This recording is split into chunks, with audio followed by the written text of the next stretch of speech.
Hello and welcome to our third video lecture in the series of video lectures on e-commerce. Our third video lecture is on case bundle 2 and the case bundle 2 is on paid search wars. In this case bundle, there are a couple of important topics that we are going to learn. The first important topic is the difference between the search engine and the web browser. As you can see from the slide, a web browser is a program used to visit websites, while a search engine is a website that allows you to look for specific websites or information based on keywords, dates, and other criteria. So, Microsoft Internet Explorer or Google Chrome is an example of a web browser, while Google, Yahoo, Bing, and Ask.com are the examples of the search engines. In the next slide, I'm going to show you a video that will explain to you how a search engine works. This video takes Google as an example to illustrate the working of the search engine.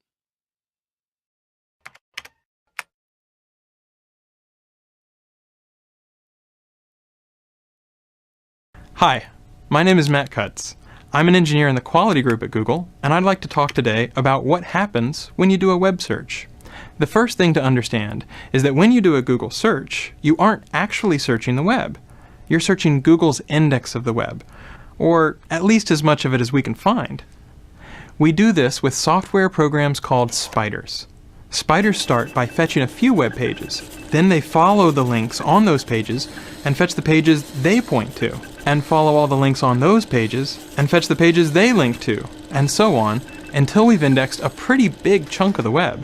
Many billions of pages stored across thousands of machines.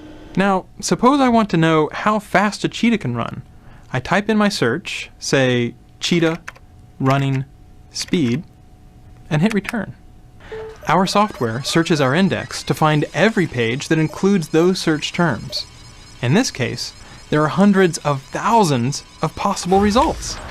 How does Google decide which few documents I really want? By asking questions, more than 200 of them, like, how many times does this page contain your keywords? Do the words appear in the title? In the URL? Directly adjacent? Does the page include synonyms for those words? Is this page from a quality website, or is it low quality, even spammy? What is this page's page rank? That's a formula invented by our founders Larry Page and Sergey Brin that rates a web page's importance by looking at how many outside links point to it and how important those links are. Finally, we combine all those factors together to produce each page's overall score and send you back your search results about half a second after you submit your search. At Google, we take our commitment to delivering useful and impartial search results very seriously. We don't ever accept payment to add a site to our index, update it more often, or improve its ranking. Let's take a look at my search results. Each entry includes a title, a URL, and a snippet of text to help me decide whether this page is what I'm looking for. I also see links to similar pages, Google's most recent stored version of that page, and related searches that I might want to try next. And sometimes, along the right and at the top, I'll see ads. We take our advertising business very seriously as well, both our commitment to deliver the best possible audience for advertisers and to strive to only show ads that you really want to see. We're very careful to distinguish your ads from regular search results. And we won't show you any ads at all if we can't find any that we think will help you find the information you're looking for, which in this case, the cheetah's top running speed is more than 60 miles an hour. Thanks for watching. I hope this made Google a little bit more understandable.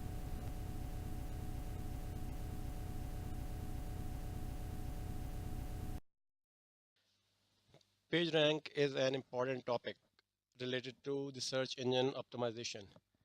Page rank is a rank that Google associates with a particular page connected with a particular keyword. So if the page rank of a particular page with respect to a particular keyword is high, then this page will appear first in the search engine results for a particular keyword that a user is going to search. The page rank is calculated by using a complex algorithm. For example, here we have mentioned the Google page rank, and page rank algorithm used by Google is named after Larry Page, one of the founders of Google, and it's a way of measuring the importance of website pages. On the next slide, you are going to watch a video that will explain to you how a page rank is calculated by Google.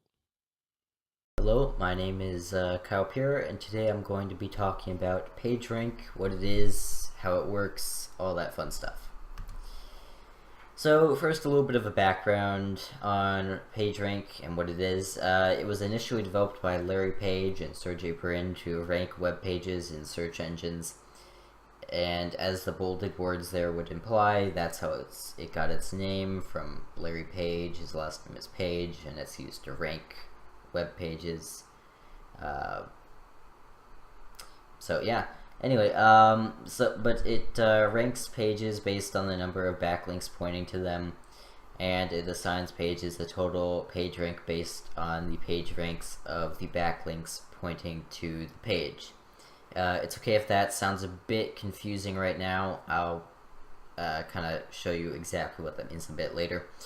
And it's pretty much the base belief for all modern search engines, Google, Bing, Yahoo, Yandex, DuckDuckGo. Any search engine that exists today uses at least some variation of the PageRank algorithm.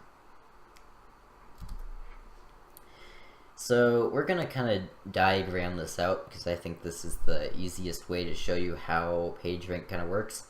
So in this diagram, each letter there represents a different page on this small little network of links, and the arrows represent links pointing to a page.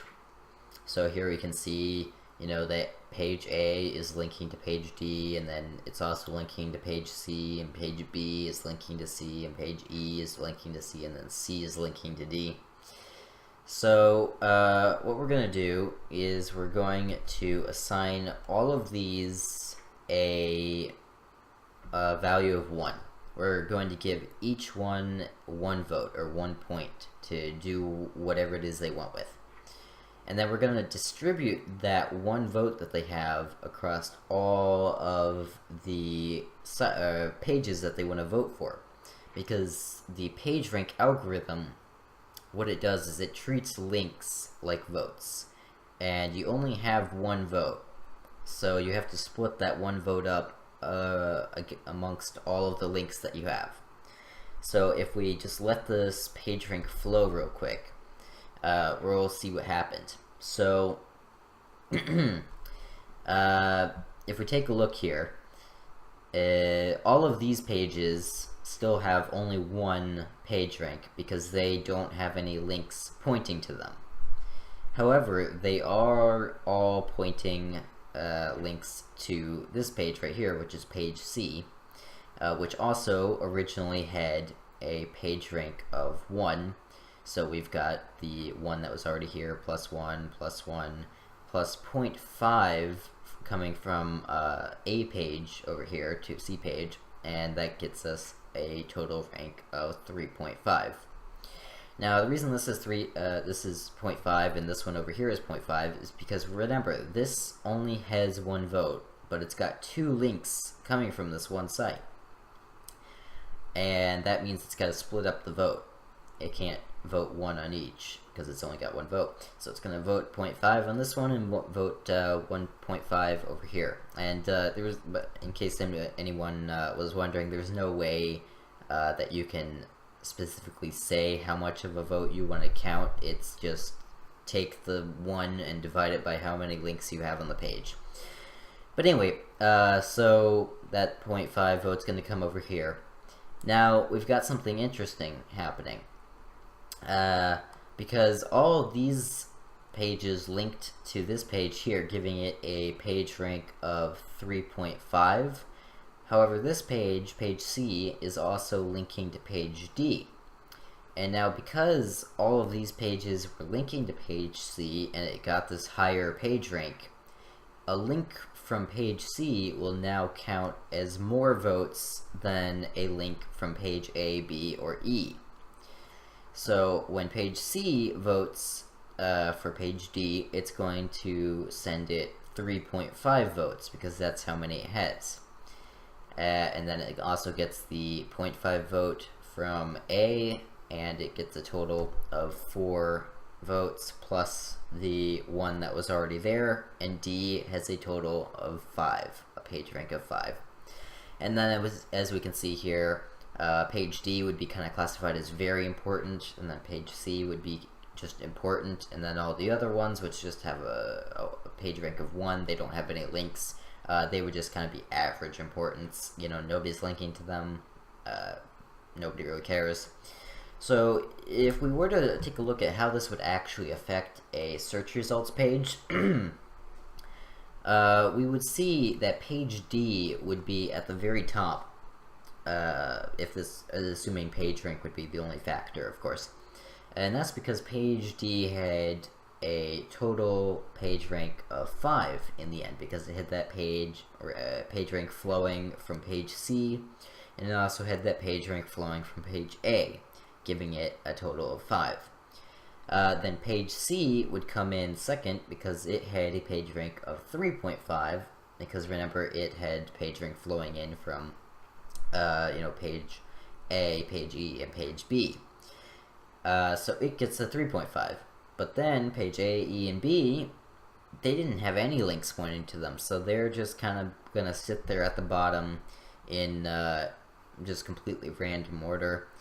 Those would normally be sorted based on another algorithm, like maybe how many times the keyword showed up on the page, to try to decide which one of the bottom few is the most relevant. And that's basically how the page rank works. The ones with the highest just naturally float to the surface, at least in a search engine that's entirely based on page rank. Obviously, Google has gotten a lot more advanced, and so have all the other search engines.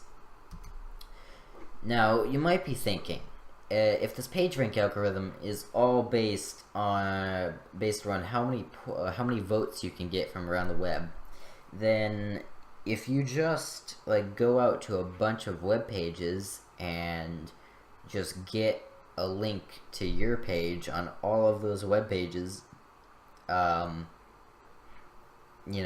your web page is going to get lots of votes, and it's going to rank high, right? Well, not necessarily, because this was a practice really between 2005 and 2010, but then in 2011, Google released an update to their searching algorithm called Panda, which was focusing on kind of getting rid of spammy and low-quality links, and a few other things as well, but mostly spam and low-quality links. And what that did is it really emphasized getting high-quality links over low-quality links, meaning that getting one high-quality link would be equivalent to getting, actually, let me make this a bit more specific. Getting one link from a site that would have a page rank of 10 compared to getting 10 links from 10 sites that all have a page rank of 1. The link from the page rank of 10 site is still going to be worth more, although they're technically mathematically equivalent if you were to kind of look at them. But this algorithm makes quality links just worth a lot more than lower quality links. And that's just their way of doing it. And as far as at the time of this video, that's still how they do it. Okay, so that's it. Here are some related topics if you want to check them out. I've got videos on most of these, And thanks for watching. I guess I'll see you later. Search engine marketing, SEM, and search engine optimization, SEO, are two related topics. A student need to keep one point in mind that the objective of both the search engine marketing and the search engine optimization is the same, and that is to make your website or web pages prominent or more visible in the eyes of the search engine. However, the way it is done is different in search engine marketing and in search engine optimization. In search engine marketing, it is done by making payment to the search engine, while in search engine optimization, it is done by using uh, personal efforts or by appearing in organic search results. Search engine marketing in simple English. We have all heard the term, but what is search engine marketing? Search engine marketing is the practice of marketing or advertising your website through search engines like Google, Yahoo, or MSN. Search engine marketing, or SEM, may consist of one or more of the following components. Firstly, there is organic search engine optimization, or SEO. Search engine optimization is the practice of applying techniques to maximize your ranking in organic or natural search results. Organic search results are the rankings of web pages returned by a search engine when you search for a specific word or phrase, a keyword or keyword phrase. We have then got pay-per-click advertising, or PPC, ads you place for your website with a search engine such as Google or Yahoo. You bid the amount you are willing to pay per click. The more you bid, the higher your ad will appear in the search engine results. Google Adwords has implemented an additional factor in where your ads rank that is based on the relevancy or importance that Google places on your site, which is very difficult to manipulate. You can also use pay-per-click advertising to your advantage on your own site. For example, you can make money with Google AdSense and other similar programs. And there is pay for inclusion, or PFI. In addition to search engines like Google, Yahoo, and MSN Search, numerous directories also exist on the web. These directories may be general in nature or related to a specific topic. You can get free listings in some online directories like DMOZ, but most directories now charge for a listing. Verizon Superpages is an example of a PFI directory. Another example of a major directory is again Yahoo. Yahoo Directory, which is separate from Yahoo Search, is described in Yahoo's own words as subject-based directory listing websites in a wide range of topics, from arts, entertainment, and society and culture, to science, education, and health. We will discuss more on PPC and SEO in later videos. Find ways to increase the number of visitors to your website, and then find ways to increase the conversion rates of those visitors, and you'll know exactly what it takes to make your search engine marketing program successful. So why is search engine marketing important? Well, you may or may not decide to make search engine marketing part of your marketing and advertising strategy. If you don't have a website for your business and don't plan to ever have one, you certainly wouldn't need search engine marketing. However, in today's business climate, nearly all businesses are expected to have a website, and most do. Search engine marketing is used as a way to get traffic to your website, which in turn should ideally lead to getting new customers and adding to your business revenues. Compared to other means of marketing and advertising, search engine marketing can be very cost-effective. For example, you can implement some search engine optimization techniques on your own. Organic search rankings are free, so if you can move yourself up in the rankings, your traffic should increase, which in turn should increase your business revenues. Similarly, pay-per-click advertising can be very inexpensive. Since you can set limits on how much you'll pay per click and how much you'll pay per day, it's fairly easy to keep your costs in line. Likewise, some web directories, like DMOZ, allow free listings, and others can cost as little as $30 per year. How you measure the effectiveness of your search engine marketing program depends on what your objectives were when you started. If your intent was merely to increase the number of visitors to your website, you would determine if your SEM efforts were successful by comparing your web traffic statistics before and after you implemented search engine marketing. In addition to site traffic, you need to track your conversion rates. For example, If as a result of your search engine marketing efforts your traffic doubles from 250 to 500 visitors per month, how many new customers did you acquire from the additional 250 visitors to your site? Do you now have twice as many customers as you did before? Probably not. If you picked up 5 customers, your conversion rate would be 2% of the new traffic. That's 5 divided by 250. And 1%, 5 out of 500 overall. Overall, there are many components to search engine marketing, and it's important to look at all avenues as online trends are constantly changing.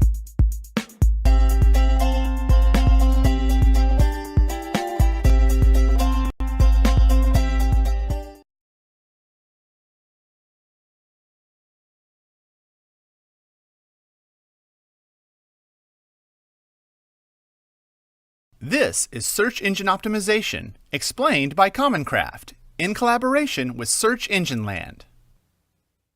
Imagine for a minute that you're a librarian, but not a normal one. You're a librarian for every book in the world.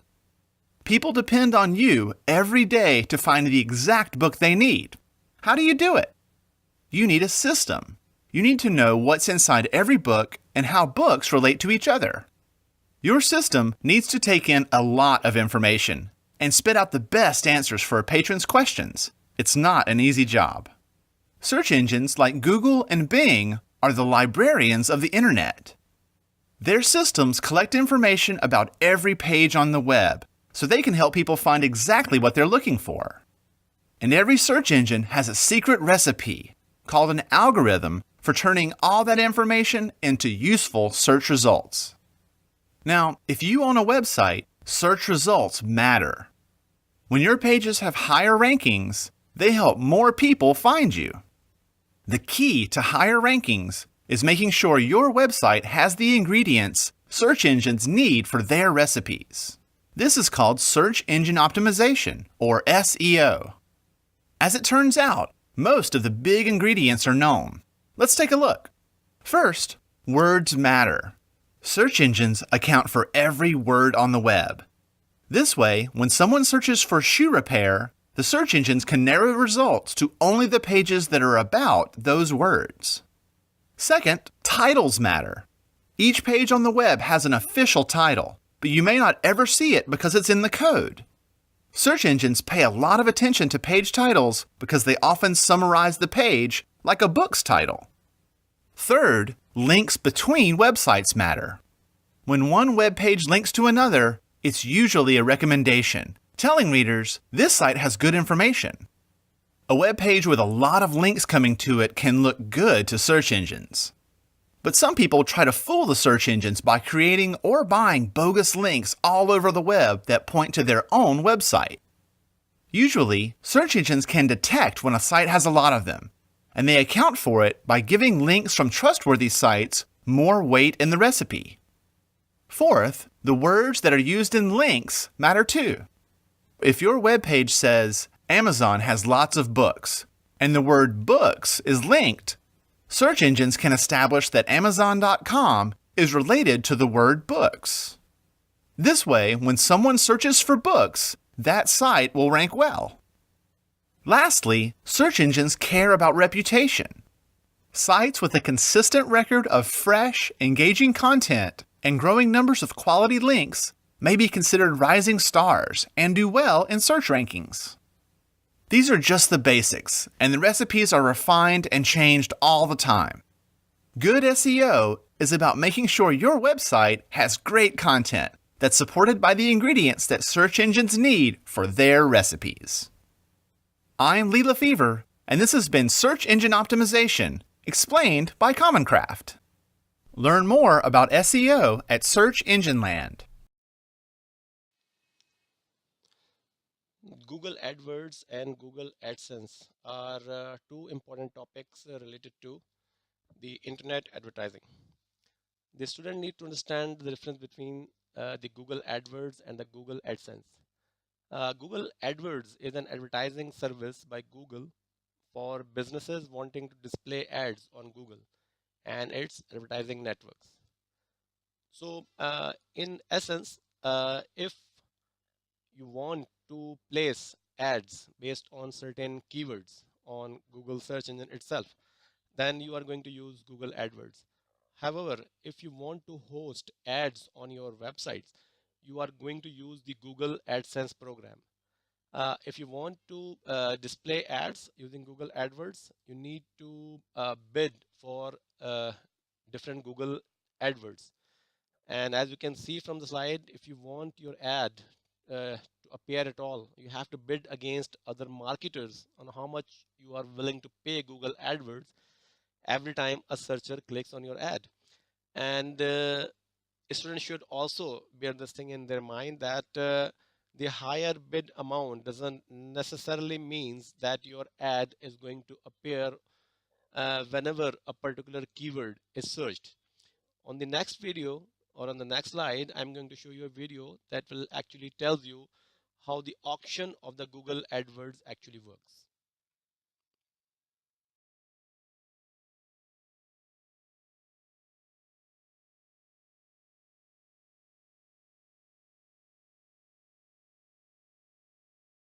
Hi, I'm Hal Varian. I'm the Chief Economist here at Google. Google uses an auction system to rank the ads that appear in the search results page and to determine the cost for each ad click. In this talk, I'll take you through a general overview of how the ad auction works. First and foremost, Google users want ads they see to be relevant. They don't want to be bothered with ads that aren't closely related to what they're searching for. And advertisers want to show relevant ads so users will actually click on them. Meantime, Google wants to provide a good experience for users and a good value to advertisers so they come back and use their services again in the future. Now, I'd like to walk you through what a traditional auction looks like. Say we have 4 advertisers competing for space on the search results page, and each has indicated a different amount they're willing to pay for a user to click their ad and visit their website. $4, $3, $2, and $1. I'll refer to these amounts as the bids. Now, in a traditional auction, ad positions will be determined exclusively by bids. The highest bidder would get the first position, second highest bidder the second position, and so on. Google uses a variation of what's called a second price auction. And in a second price auction, the buyer doesn't have to pay their full bid. They only have to pay the amount of the next highest bidder below them. So in this particular case, the first advertiser was bidding $4, but they'd only have to pay $3, which is the bid of the second highest advertiser. Same thing applies to advertiser 2 and to advertiser 3. This design allows each advertiser to bid their true maximum willingness to pay for a click, but they only have to pay just enough to beat the competition. Now, in our Google auction, advertisers only have to pay when they actually receive a click, and the order isn't based just on bids. Why? Because we want to show more useful ads in a higher position on the results page. Because users want to see relevant ads. Advertisers want to present relevant ads to users, and Google wants both advertisers and users to have a good experience, so they come back and continue to use our system. So we consider some other factors in addition to an advertiser's bid. The first factor is your expected click-through rate. This is our prediction of how often your ad will be clicked on when it's shown. All across Google, we rely on user feedback to drive decision making, and user click-through rates tell us what Google users really respond to. By allowing users to vote with their clicks, we have millions of people who are helping us to decide which ads are best for each search query. The next factor is your ad's landing page experience. An ad is only useful to a user if the landing page it leads to helps them find what they're looking for. A highly relevant landing page yields a higher score. What does a high-quality landing page look like? Well, it should have relevant and original content that helps a user complete their task. It should be easily navigable and be transparent about the nature of your business, how your site interacts with a visitor's computer, and how you intend to use a visitor's personal information. Another factor that's involved is ad relevance. Google determines ad relevance by analyzing the language in your ad to determine how well it relates to the query. This is a way to measure the ad's relevance to the user's search and to make sure that only useful ads are shown. It also prevents advertisers from simply paying their way onto search that's unrelated to their product or service. Your expected click-through rate, the landing page experience, and the ad relevance are all factors that describe the quality of your ad. We also consider the expected impact of any ad formats that may show with your ad. Ad formats are enhancements to search ads that more prominently show users information about your business, things like a phone number or site links or your website's domain in the ad headline. Advertisements with these formats give users more information and more reason to click on an ad. So Google combines your bid with multiple quality factors, the click-through rate, the landing page, the ad relevancy, as well as the expected impact of ad formats to calculate a score for your ad called ad rank. Let's go back to our 4 sample ad buyers and see how their ad rank compares. Here are 4 advertisers. They're bidding $4, $3, $2, and $1. Their ads had different quality: low, high, high, and medium. They also implied different formats with varying impact. First ad doesn't have any formats enabled, so it has no expected format impact. The second ad is only eligible for one format and has a low expected format impact. And the third is eligible for several extensions and garners a high expected impact, and for the last ad is medium. So in this example, the first ad has an ad rank of 5. Next ad has an ad rank of 15. Third has an ad rank of 20, and the last ad has an ad rank of 8. It's this ad rank score that determines ad position on the results page. And in addition, only ads with sufficiently high rank appear at all. So with this ad, with an ad rank of 20, it gets first position, even though it has a lower bid. Why? Because of its quality and formats. The second highest ad rank is 15, so that ad gets position 2. And the third highest ad is 8, and it lands in position 3.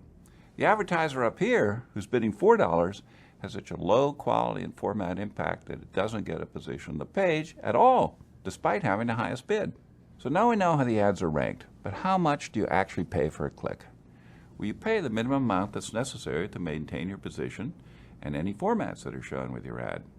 So let's get back to our ad rank table and talk about the advertiser in position 1. He's competing with the advertiser in position 2. So the amount he has to pay is going to be just enough to beat the ad rank of the advertiser in position 2. For example, although he bid $2, he could have bid as low as, say, $1.73, and he would still have outranked the advertiser immediately below him. So that's what he'll pay for a click, $1.73. Similarly, the amount that advertiser in position 2 has to pay is the minimum needed to beat the ad rank of the advertiser in position 3, and so on down the page. So in this example, the top-ranked advertiser winds up paying less than what he was actually willing to pay for a click. And it's the same for the other advertisers as well. All right, let's talk about how advertisers can influence their cost per click and ranking in the auction. By improving your quality or adding ad formats, you can potentially improve your ad position. You could also end up paying a lower cost per click. So let's take a look at the advertiser in position 2. Suppose she improves her ad landing page. Now her ad rank goes up to 18. Her position here doesn't change, but what happens to how much she pays per click? Before, even though she bid $3, she only needed to bid, say, $2.68 to beat the ad rank of the advertiser immediately below her. So that's what she paid, $2.68. But now that she's improved the quality of her ad, assuming everything else stays the same, she could have bid as low as, say, $2.42 to beat the advertiser below her. So her cost per click goes down to $2.42. Why? Because the price an advertiser pays is partially based on her ad quality. Now imagine this advertiser wants to move to a higher position. So she increases her bid to $3.50. Now her ad rank goes up to 23. That's enough to give her a highest ad rank and to move her into position 1. And what does she pay? The amount that would be just enough to beat the ad rank of 20 below her. Assuming everything else stays the same, that might be, say, $3.38 in this particular case. So to wrap up, why do we handle ad ranking and pricing this way? Like I said at the beginning, it all goes back to the ecosystem Google, our users, and our advertisers all live in. When users see better ads, they're happier, and they're more likely to actually click on those ads, and that makes advertisers happier, which makes Google happy, because with happy users and happy advertisers, we get more people using our system. If you have more questions or want more information, please visit adwords.google.com/support. And thanks for your attention.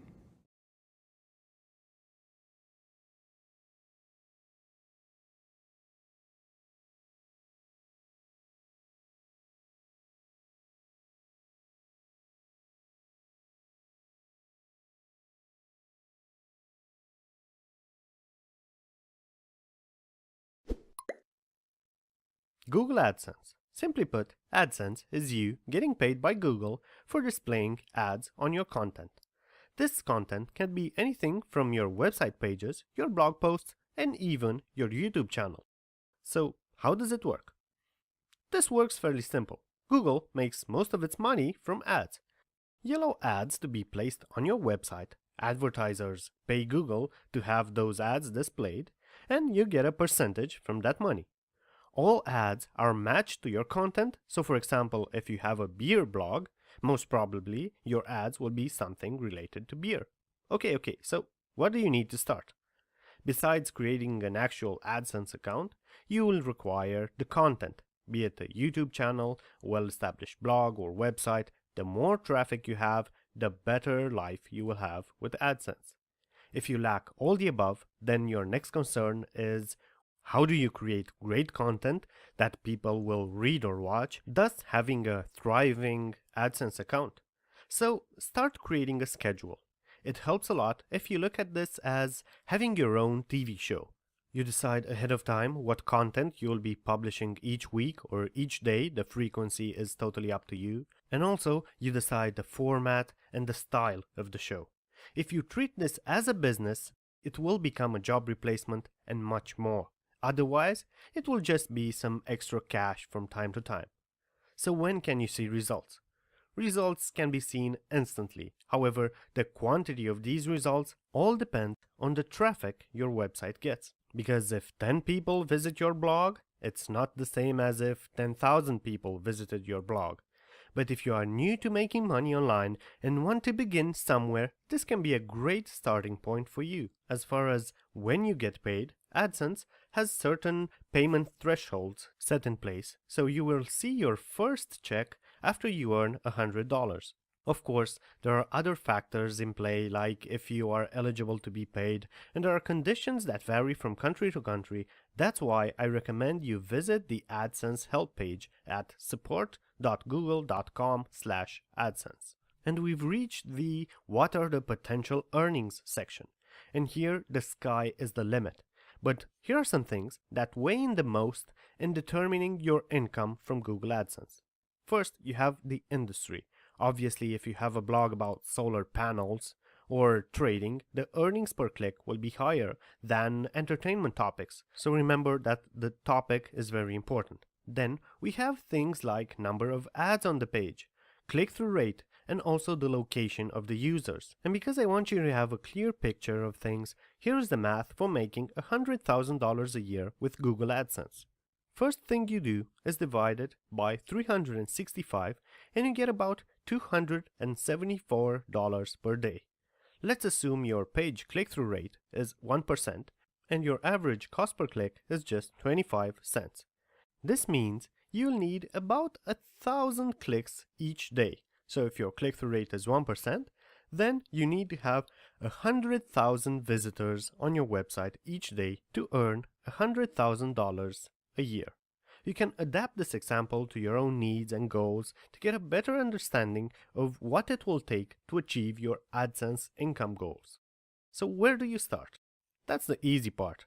You just go to google.com/AdSense, and for quick training, you can simply go to their YouTube channel, youtube.com/user/inside AdSense. Here, you can see a lot of inspirational videos of other successful people with AdSense. And also, you have access to a lot of quick tips and tutorials that will set you on the right path. Now go. Become the most successful AdSense entrepreneur there is. Good luck.